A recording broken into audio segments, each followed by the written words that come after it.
মহিলাটি পাথরের ওপর থেকে এক অদ্ভুত পানি খায়, যার কারণে তার শরীর অদ্ভুত মহান শক্তিতে ভরে ওঠে। সে এক হাতই আঙাতে পারছিল মহান শক্তিশালী একটি পাথর। সে তার ফসলের জমিতে যায়, সেখানে তার হাতের মাধ্যমে জমির মধ্যে পানি ছিটিয়ে দেয়। এক মুহূর্তের মধ্যে ফসলগুলো বড় হয়ে যায়। মহিলাটি বাড়ি ফিরতে মুরগির দিকে তার চোখ পড়ে। মুরগিটি একটা ডিম দেয়। তার মনে পড়ে মুরগিটিকেও জাদুর পানি খাওয়ানো যাক। মুরগিটি জাদুর পানি খেতেই অবিশ্বাস্যভাবে একের পর এক ডিম দিতে শুরু করে। কিন্তু মহিলাটির জীবন পূর্বে এতটা সুন্দর ছিল না। অতীতে এক দুর্ভিক্ষের কারণে মহিলাটির জীবন ছিল জর্জরিত। বড় ছেলের কাছে গেলে বড় ছেলের বউ দরজা বন্ধ করে দেয়। ছোট ছেলের কাছে গেলে ছোট ছেলে তাকে ঘাড় ধরে বাইরে বের করে দেয়। মহিলাটির অসহায় মেয়ে, যে কিনা মাকে একটি আলু এনে বাঁচাতে চেয়েছিল, তখনই তার ভাই এসে তার হাত থেকে আলুটি কেড়ে নেয়। মহিলাটির মরমরা অবস্থা।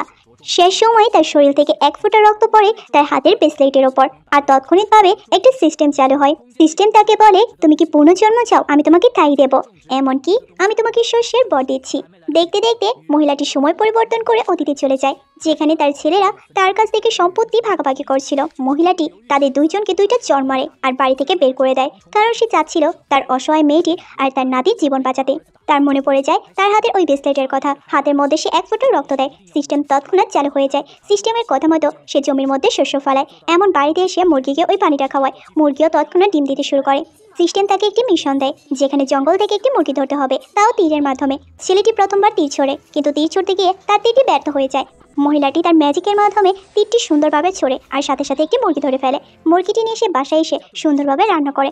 তখনই তার ছেলের বউ আর নাতি বাড়িতে প্রবেশ করে খাবার খাওয়ার জন্য। মহিলাটি বুঝতে পারে তারা এখানে হক জমাতে এসেছে। সে হাতে তুলে নেয় একটি লাঠি আর তাদেরকে মেরে বাড়ি থেকে বের করে দেয়। সিস্টেম এবার তাকে একটি পুকুর দেয়। মহিলাটি পুকুরের মধ্যে মাছ মারতে গেলে কিছু মহিলা কাপড় ধুচ্ছিল। তারা বলে এই পুকুরে তো মাছ নেই। মহিলাটি বড়শিটি ফেলতে তৎক্ষণাৎ টিপাটি নড়ে ওঠে আর দেখতে দেখতে একের পর এক মাছ তার বাড়িতে পড়তে শুরু করে। এটা দেখে তো সবাই অবাক।